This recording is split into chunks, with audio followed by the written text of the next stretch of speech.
The mysterious circumstances surrounding the disappearance of Marsha Brantley have captured the attention of the press and public for years. Marsha Brantley was born Marsha Ellen Rader on the 28th of February, 1959. Originally from Illinois, she was an only child with a large extended family scattered all over the United States. Marsha was private and kept a small circle of friends. She was friendly and strong-willed with a take-charge, no-nonsense attitude. She loved animals and would foster dogs in need of homes. Her biggest passion, however, was writing. She formed a writing club, dreamed of publishing her own works, and kept a blog that detailed the ins and outs of her life. On the 31st of March 2000, Marsha married Donnie Brantley. In her own words, it was a day filled with joy. I was bustling around and getting ready for a wedding. Mine. Family arrived at intervals throughout the day, meals were shared, and then there was the big event itself. It was great, the happiest day of my life. These words are taken from a blog post that she wrote for their wedding anniversary in 2009. In the same year as her wedding, tragedy would strike as she would lose both her parents within weeks of each other to cancer. In the years that followed, she was active on her blog called Magpie's Nest, doing everything from film reviews to lamenting about the harsh Tennessee weather. Her blog gave an insight into her daily life with Donnie, as did her Facebook page. My wonderful husband brought me roses home at lunch, just because. In the comments she wrote, he just does stuff like that. He's a keeper. But sometimes, what we see online is not always a true representation of reality. According to her friend Nancy Grill, who was in the writing club with Marsha, it was obvious that their relationship had underlying problems. According to Nancy, Donnie could be antisocial and didn't appear interested in the same things as Marsha. On the 2nd of June 2009, Marsha posted to Facebook saying, "Are all the planets out of alignment? Why is everything that can go wrong going wrong for the past month?" One person commented, "Except for the roses your hubby gave you, just because." Marsha never replied. After this, no more Facebook posts were made. No blogs were published. Nobody heard from her. However, it wasn't until July or August that her absence began to show. She was often seen out walking her foster dogs, and neighbors noted they hadn't seen her do this for a while. Growing ever more concerned, a neighbor, Phyllis Dodd, went and knocked on the Brantleys' front door. When Donnie answered, she asked where Marsha had gone, saying that she hadn't been seen recently. Donnie said that she had left him, and they were getting a divorce. Phyllis told her hairdresser, Kelly DeLude, who informed a local attorney, Jerry Hoffer, in October. He passed the information on to District Attorney General Steve Berb, and before long, the Tennessee Bureau of Investigations was involved. By this time, it was November. Investigators had little to go on. Marsha was by all accounts a private person, and nearly 5 months had passed since she'd last been seen. Donnie maintained when talking to investigators that she had left of her own accord and was intending on divorcing him. But alarm bells were beginning to ring for investigators, and they became increasingly concerned for Marsha's welfare. An initial search did nothing to quell their fears. Her car remained parked at the house, her clothes were in her wardrobe. All her possessions were where she had left them. Police could find no evidence of a woman intending to leave her spouse. Friends were also adamant that she would not have left her foster dogs behind. Investigators did not believe that she'd left by choice. They found receipts showing that Donnie had purchased items that they theorized could be used to dispose of her body, including a plastic drop cloth, a welder's kit, a tarp, and a pressure washer. During their search, an unusual email came to light. Marsha had written to the members of her writing club, saying she would be, quote, "missing for some time without explanation. I'm sure we'll cross paths often, since we live in such a small town." One of her closest friends, Reggie J., said, "It was a big shock, because when she formed this group, her one criteria was that if you want to be in the group, you can't quit without a good reason." Because she wanted everyone to be committed. However, according to another friend, she had been planning on leaving the group. The friend hadn't told anyone, as Marsha had said it in confidence. Authorities could not trace the origin of the email, and some questioned if it had even been sent by Marcia. Marcia also allegedly took around $110,000 that she had hidden in her home. She apparently left a note on her car saying, "Sell it, see what you can get for it."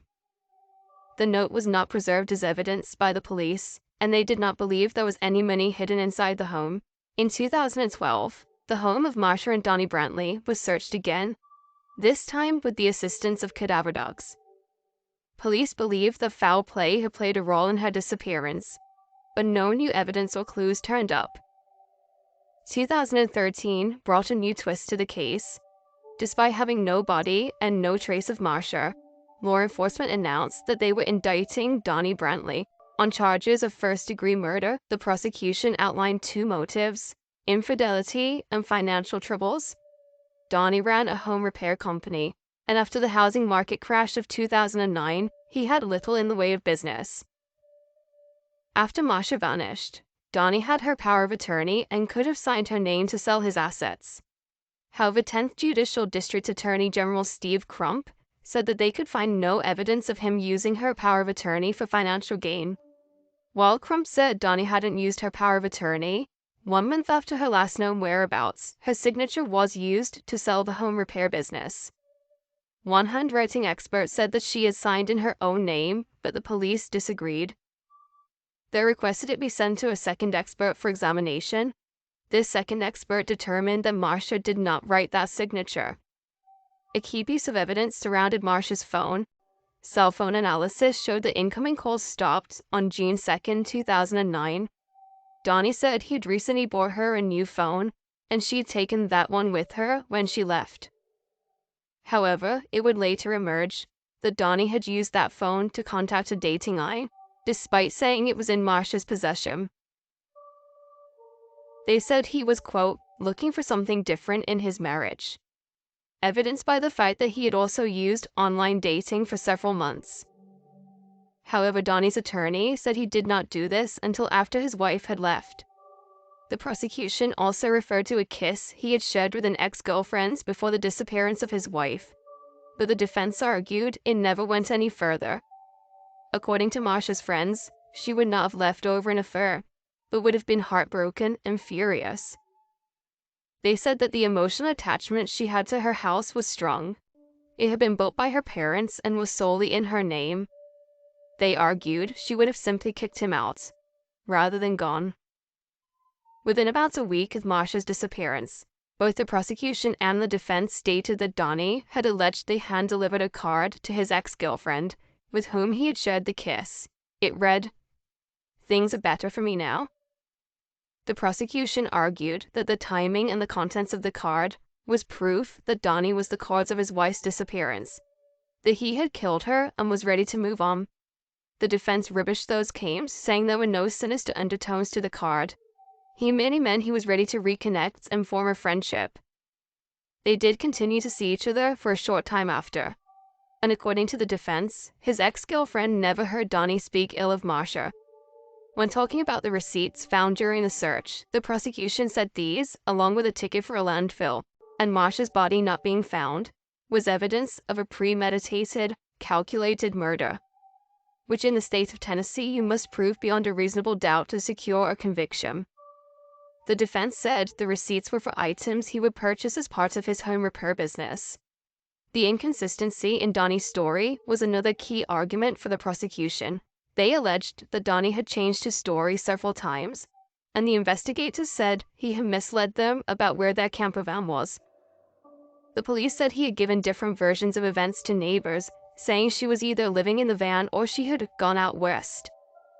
The camper van was key for the prosecution, but there are conflicting reports as to where it was eventually found. One thing is certain is that Donnie had told investigators that the van was parked at a campground. However, when the police went and followed this lead, it wasn't there. The defense said this was not Donnie lying, but a miscommunication. He said that he often kept the van in a storage facility or with his parents. The police said they'd found it within his parents' farm in Georgia, and when they searched it, no trace of a crime or Marcia was found. The defense argued that investigators had used bad practice and planted seeds of bias and doubt before conducting interviews. They said that before asking neighbors for their opinion of what kind of man Donnie was, they had told them he kept changing his story. In an interview with Bradley County Sheriff's Office, this is what Nancy Grill had to say.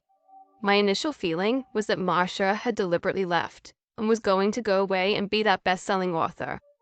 But the longer she was gone, and when I talked to the TBI and they told me that Donnie had told so many lies, then I began to wonder. When the police were brought in cadaver docs in 2012, the Judicial District under District Attorney General Steve Berb would be hit by allegations of police misconduct and corruption.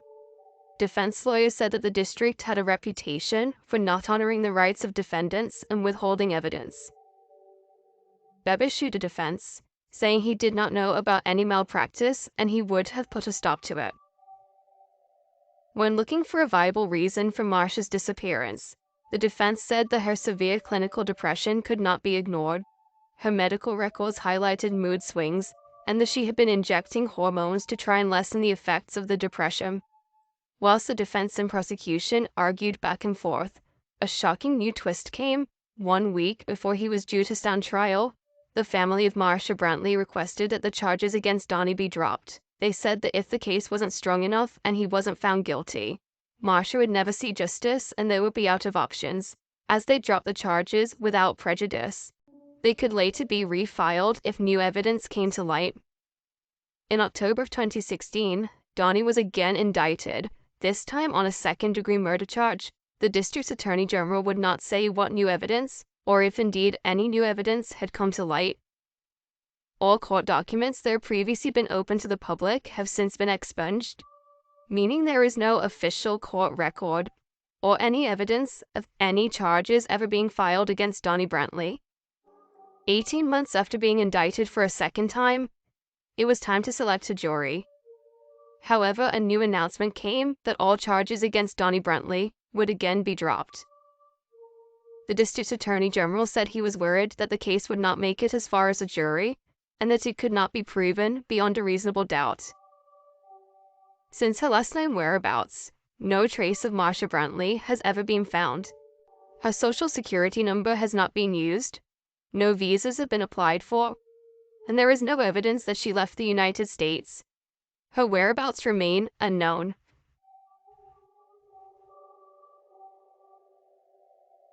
If you have any information relating to the disappearance or whereabouts of Marcia Brantley, please contact the relevant authorities.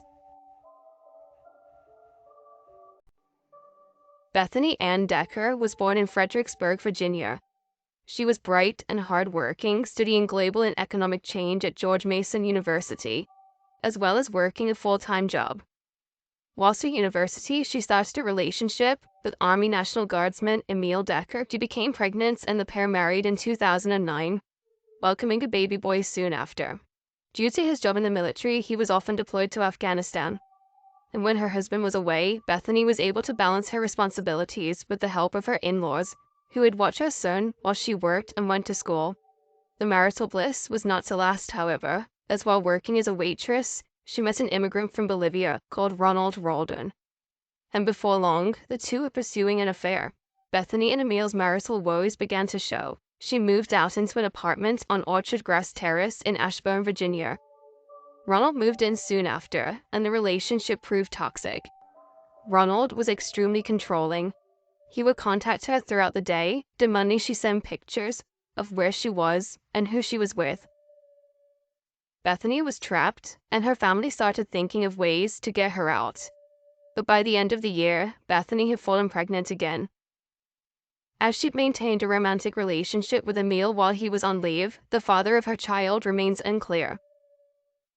After returning from deployment in January of 2011, Emil and Bethany went on holiday to Hawaii. After coming back, they stayed with Emil's parents, who were unaware of the strains on their marriage. The next morning, January 29th, Emil saw Bethany before she went back to the apartment she shared with Ronald. She called into work to confirm what shift she would be working the following week, and Ronald says he saw her that afternoon. Emil was redeployed on the 2nd of February, and Bethany did not come to the airport to say goodbye, and her absence was put down to their relationship problems. This was not rare. People could often go a few days without hearing from Bethany, as her life was a busy balancing act of parenting, school, and work. She remained active on Facebook and was still sending messages to friends. However, it was these messages that would arouse suspicion. A few of Bethany's friends contacted her mother, Kim Nelson, to explain that they had received messages from Bethany's account, but they did not believe she was the one writing and sending them. On February 19th, Kim asked her parents to visit Bethany and Ronald's apartment to see if she was okay. They noticed that her car was stood in the parking lot, but it looked abandoned, dusty, with a flat tire, and parked at an awkward angle. After banging on the front door and not getting a response, panic began to set in. They raised the alarm and reported her missing. Initial inquiries gravely concerned investigators. Her bank accounts had not been touched. Her phone records showed that it had not been used since her last known whereabouts of January 29th. She had failed to turn up at work and had not been seen at her university.